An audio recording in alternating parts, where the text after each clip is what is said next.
Hello, my name is Cheryl Farrens, and I own a studio in Northeast Texas called FireHorse Designs. In this video, I'm going to show you how to make a medallion out of terracotta clay and how to carve it once you have placed on top of the clay some underglazes. So for this particular technique, you're going to want a mold of some sort. This is made out of plaster. It's a little horsehead mold. It's what's called a slip casting mold. It has a top and a bottom, but I'm just using one part because I'm going to use it as a sprig mold to press clay into it. And for this project, I'm using terracotta clay. This terracotta clay is cone 06 for glazing and cone 04 for bisque firing. O or 0 in front of a number means the temperature is much lower. So if you're used to using a cone 6 clay, that fires much hotter than a cone 06 clay. A cone 06 clay fired to cone 6 will melt or deform. So you always want to make sure you understand what cone clay you're using.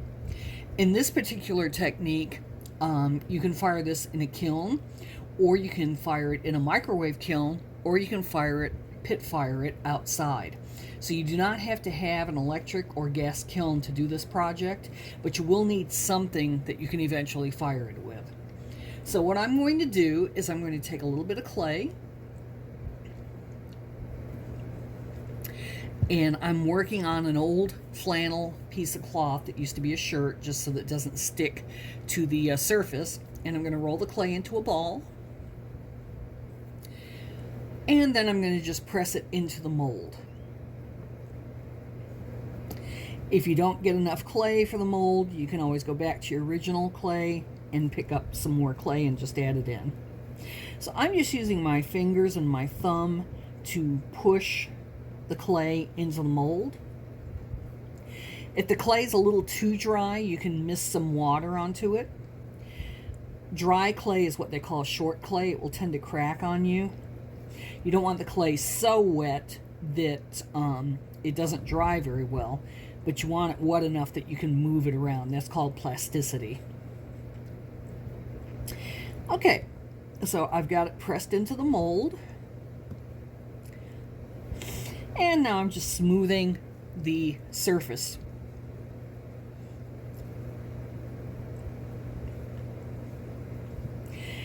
This, as I said, is a plaster mold. The plaster will absorb the moisture out of the clay, and eventually the little medallion will pop right out of the mold. You can use other types of molds. You can use bisque for a mold. Bisque is simply fired clay. Or you can use silicone molds that you'd use for, making little flowers or things for cakes and such, candy. The catch with a silicone mold is it does not absorb water, so you cannot use it for slip casting, but you can use it for sprig molding. So we'll come back in a little bit and we'll pop this out of the mold and go to the next step. So the clay's been sitting in this mold for about 10 minutes or so, and when the clay is drying, you can see it pull away from the walls of the mold. So I'm just going to tip it over and it should fall right out. And it did.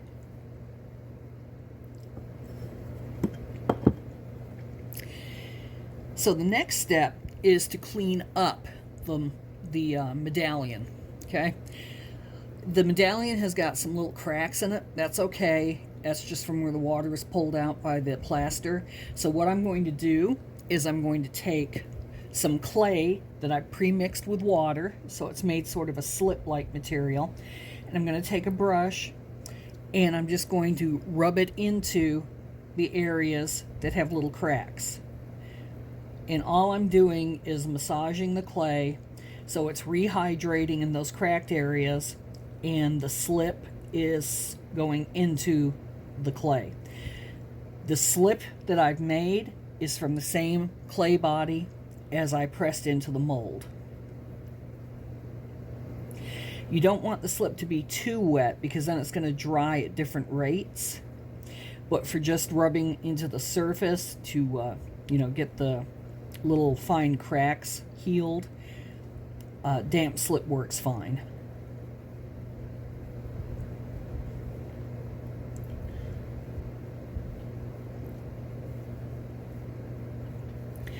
Once I have all the little cracks filled in, I'll let this sit for a little bit to dry, and then we'll go to the next step, which is cleaning the greenware, because that's what this is now called, greenware.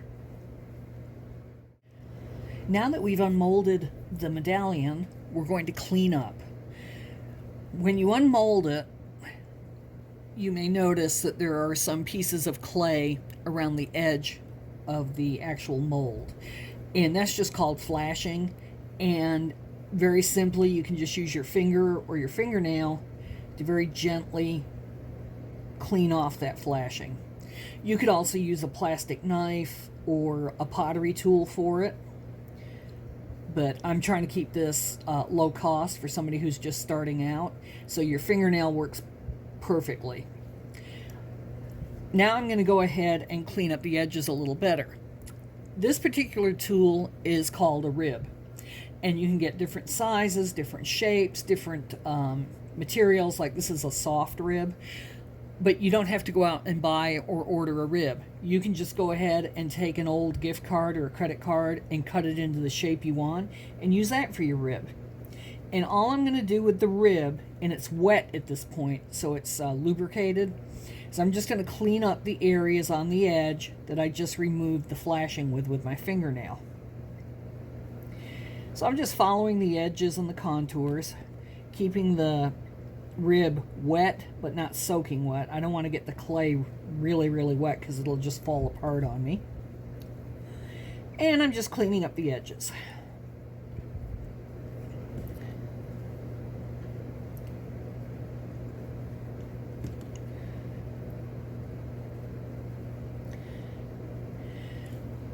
And I'm going to flip it over on the back and just check the back and just clean up the edges on the back as well.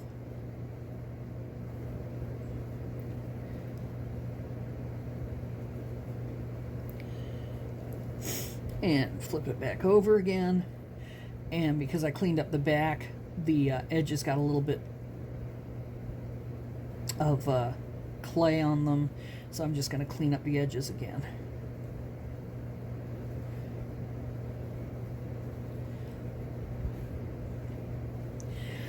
The other thing I have is a clay tool that has rubber tips on it.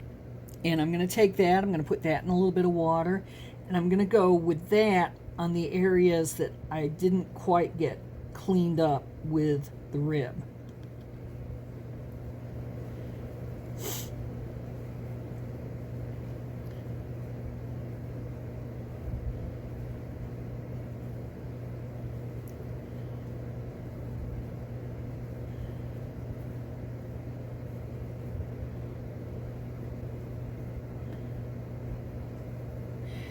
And if you happen to ding it with your nail or something, you can just massage the clay back.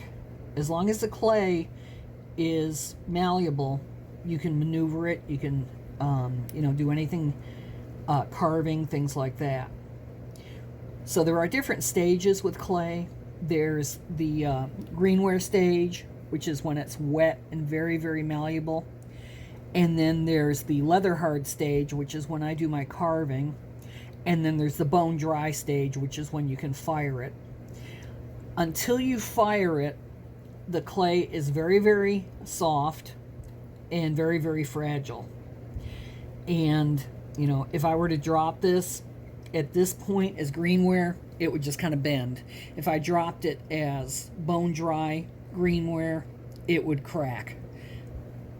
If you damage it while it's still unfired, you can just put it back into your tub with your clay, rehydrate it, and work it over again.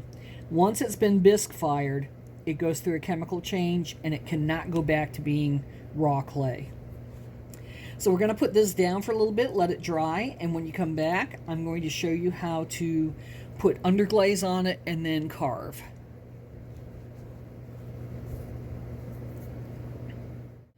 The medallion's been sitting for about 30 minutes and it's dry enough now that I'm going to go ahead and apply underglaze to it. The underglaze is what will give the terracotta color, and it will also be what, when I carve through, will allow the terracotta to show up through it. So there's different things that you can use to underglaze this particular type of clay and medallion. So there's what's called a velvet underglaze, which is made by Amco. There's what's called a stoneware wash, which you can also use on earthenware. This is earthenware, but stoneware wash will work on low fire materials too. And then there's something called a designer liner, which is a thick underglaze, which you can use to do something called slip trailing or make raised areas, but you can also dilute it and use it as a regular underglaze. And this is by Mako as well. Now, if I were teaching a class, I would get out a little plastic palette that has little wells in it, and I would put a small amount of each color in that so that there would be no danger of the materials getting mixed when people are working with it. Since I'm doing this as a demo, I'm just going to go ahead and I'm going to work with the designer liner. I'm just going to shake it. I'm going to take the top off. And then I'm going to use a brush that is strictly for underglazing and dip it in the lid and just go ahead and paint the underglaze onto the clay. So to reiterate, this is raw terracotta clay. It's low fire earthenware, which means it can only be fired up to a cone 04, but it's fine for decorative purposes. And in some occasions, if you prep it properly and such, people in the ancient world used to make cookware from terracotta earthenware. And so it's a very versatile material. It's just a little bit more absorbent. So if you're making dishware or serviceware, you'll use porcelain or stoneware, which fires higher. Okay, so I put one coat of the black underglaze onto this, and I will let it dry. You do not want to make it too wet, because then you're going to start moving around the clay, and that will also tend to degrade your pattern or your design. So just gently put the black or white or whatever color you're going to use onto your terracotta, and then let it dry thoroughly, which only takes like 10 minutes or so.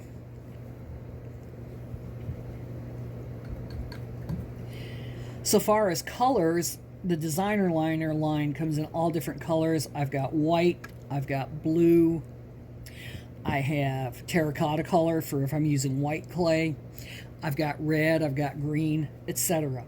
The velvet underglazes come in all sorts of colors too, and the nice thing about underglazes is they can be mixed with each other. So if you've got a blue and a green, you can make a teal color. If you've got black and white, you can make gray, things like that. Now the catch with underglazes are they are not very sturdy. It's not like a glaze on a coffee cup where the color is sealed into the clay by the glaze. In this case, the underglaze is sort of sitting on top of the clay, and eventually, to just make it adhere a little better, I'm going to burnish it, and I'll talk about burnishing later. I could glaze this if I wanted to after I've bisque fired it, but I want this to look like a ancient pottery medallion, so I'm not going to glaze it. The medallion's been drying for about an hour. It's still not quite leather hard, but it's very close to it. Since it's thin, it will dry sooner than a thicker tile or a vase or something of that nature would. So I put 2 coats of the black underglaze on it, and then I've let it dry. I have carving tools here. This is what's called a Sgraffitto tool. It's got a little shovel-like tip, and on the other end, it's got a brush. I put a piece of tape on my tools that have round handles so they don't roll off the desk. I've damaged a couple of tips on some tools because they rolled off the desk and landed, of course, on the tip. This is my tool of choice. It's a carving tool. It's got a much finer tip on it, which I'm not sure you'd be able to see on the video, but it's got a really narrow, fine tip. This is specifically, these two tools are specifically for clay carving, but you could use a needle. You could use the tip of a knife if you wanted to. You just need something that you can hold on to and not put a whole lot of pressure on it. For those of you that are wondering, well, where can I get these items? Clay, you can order online, or you can buy from a local ceramic place. I usually buy my terracotta in 5-pound batches because I don't use that much, although since I've started investigating ancient pottery, I've been using more of it. If you're going to be firing outdoors in a grill or a pit, you're going to want clay that's got some grog to it. Grog simply is material that's not plastic and gives the clay more forgiveness. In other words, it won't crack as easily. You can make your own clay from native clay and mix it with grog, which would be clean sand or ground up pottery sherds. But I suggest just go ahead, get 5 pounds off of Amazon or from Hobby Lobby or something of that nature, and see if you enjoy it. You can buy cheap little carving tools in a kit, and then if you really get into it, you can get some fancier tools. But you can do all of this for a very low minimum investment of time and money. So what kind of pattern am I going to carve? I like doing abstract carvings, perhaps harkening back to some of the old cave paintings. I try to be aware, if I'm using symbolism from another culture, that I don't abuse that symbolism or use it in an improper way. So in this one, I'm going to go ahead and use some basic cave symbols from prehistoric times. And you could, if you wanted to, use a pencil and very lightly draw your design on there so you've got a pattern to follow. But I pretty much just kind of go with what I've got. Now, I'm not sure how dry this is, so the first thing I'm going to do is just check an area. So I'm going to take my little carving tool, and I'm going to put it in the tip here of this triangular area, and I'm just going to pull it down. And you can see it cut through the underglaze and revealed the terracotta beneath.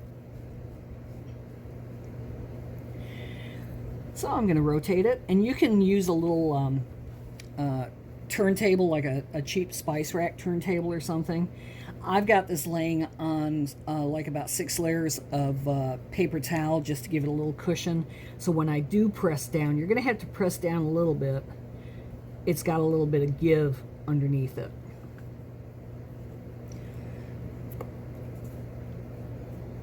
Now these little crumbs, since they've got underglaze on them, I most probably will just toss them. I could put them in another container and use it, and it would be a terracotta clay that's got sort of a smoky color to it, but I'm not going to generate that much, so I'm not going to do that. Now the nice thing about doing this when it's a little bit on the wet side is that it doesn't tend to crack on you. The edges tend to dry first, and if they're too dry, they're going to crack or chip. Okay,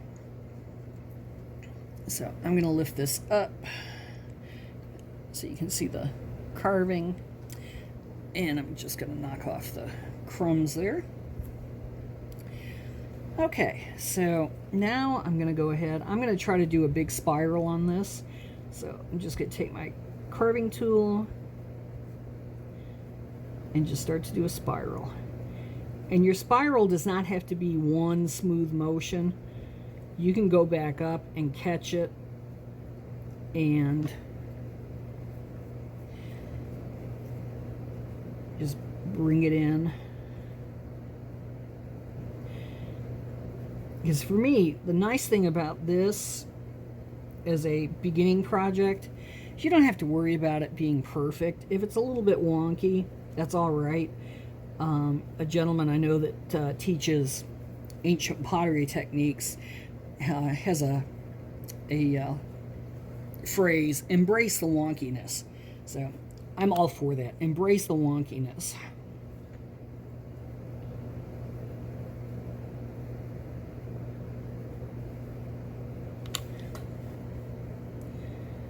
You know, the nice thing about creating your own medallions or pendants for necklaces and stuff is you don't have a huge investment in the material. So in other words, if this was a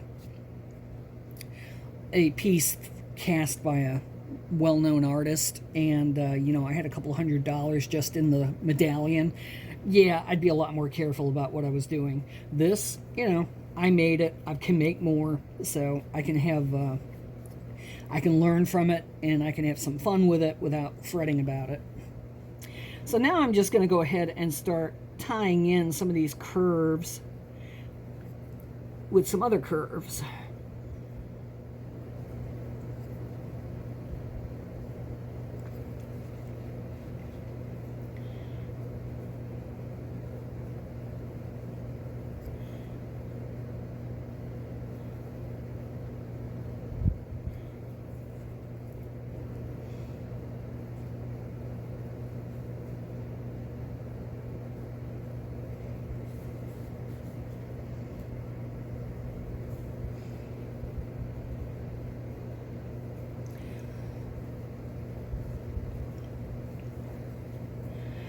And now I'm just going to go ahead and follow the lines of the actual piece and curve.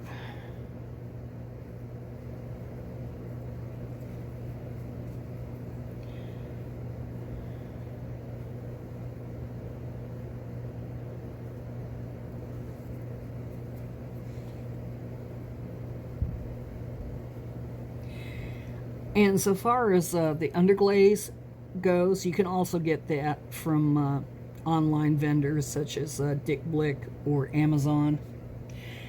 I do not get a kickback for these vendors and manufacturers that I'm mentioning. I'm just doing it so that you know where you can go to get the materials if you wish to try.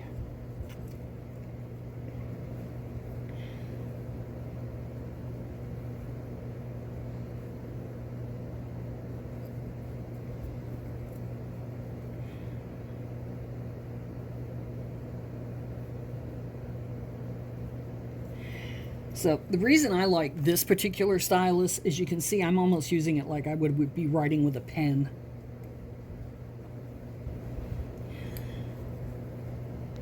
And now I'm just going to go ahead and start connecting some of the areas.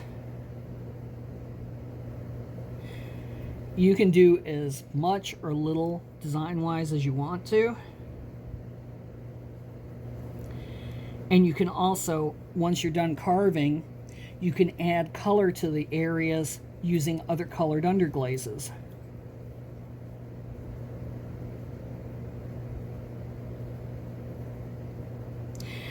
And if you get really fancy, you can actually layer the underglazes and then gently cut through one layer to expose another color. But that takes a lot of patience and practice.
Okay, so you can see I've started to get a sort of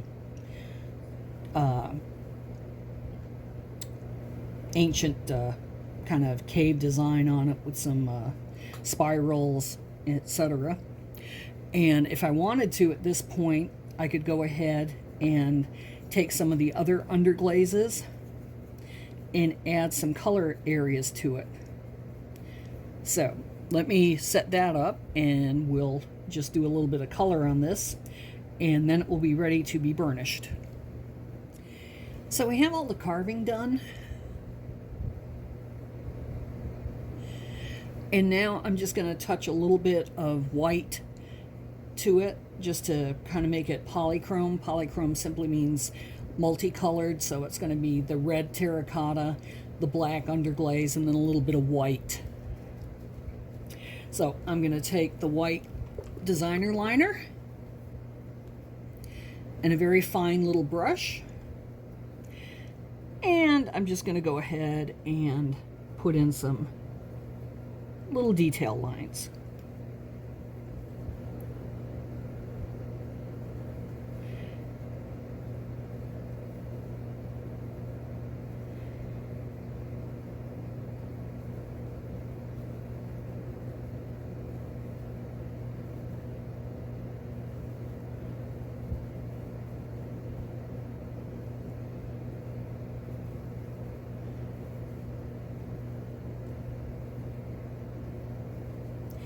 And if you don't want to do color, that's fine.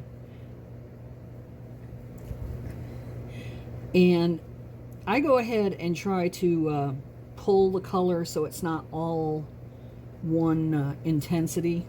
And if you make a mistake, you can go back with your cleanup tool, your carving tool, and just clean it up. Or if you blob it a little bit, you can go ahead and add black over it.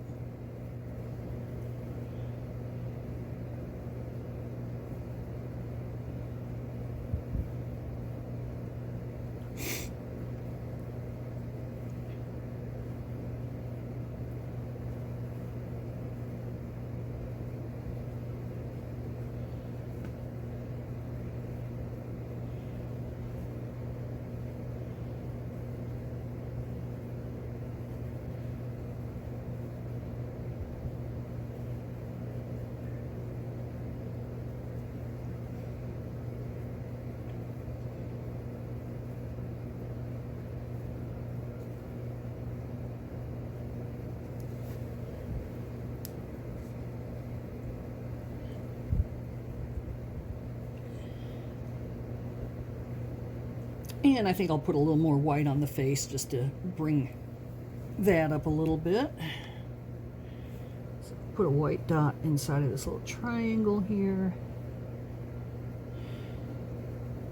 And maybe a dot there. Dot there.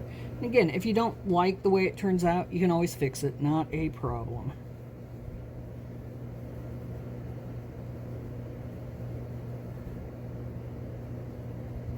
And if you don't have a fine little detail brush, you can use the toothpick. Okay. Now I have a set of brushes specifically for glazing and underglazing. I also do artist resin work with acrylics, and I do not mix those brushes. It can cause problems with your glazing and underglazing if you have the acrylic and you don't get it totally cleaned out of your brush. So we're going to let this underglaze dry for a bit, and then I'll show you how to burnish, and then the last step is firing. Since these won't be glazed, the underglaze tends to stay on top of the raw clay, and it's fragile. Normally the glaze seals the underglaze, but since I'm not glazing these, what I do is I burnish them. And to burnish them, I simply use a polish stone. So this would be a stone you could buy at a rock store or online. It's simply a rock that's been tumbled and it's very smooth. And I've got a long one and I've got a rounder one. And burnishing basically pushes the underglaze into the raw clay. So you want to do this when it's leather hard. I'm going to work on this one because you want the underglaze totally dry, otherwise it will smear. And this one just has the black underglaze and no other colors. So I'm just going to gently start rubbing it with the stone. You don't need a lot of pressure.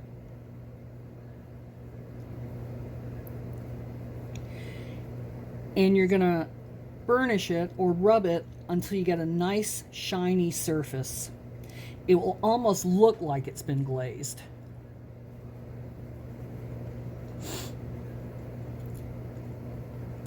And I'm going to do this to all the areas on the front, and then I will also do it on the back.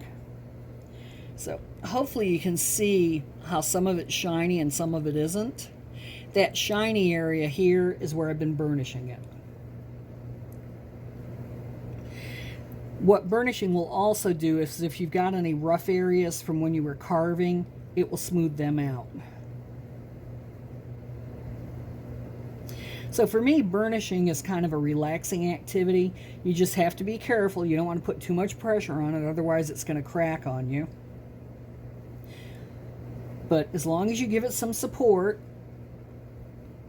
it will come out fine.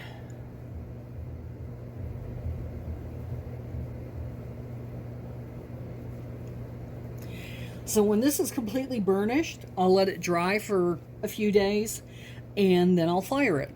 But that is how you can do carving on a piece of terracotta that has been covered with a black or another color underglaze. I hope you've enjoyed this. If you have any questions, I'm leaving my email on this. It will show up as a text line, and please feel free to contact me. And my website will also be listed. And again, thank you, and I will be making more videos in the future.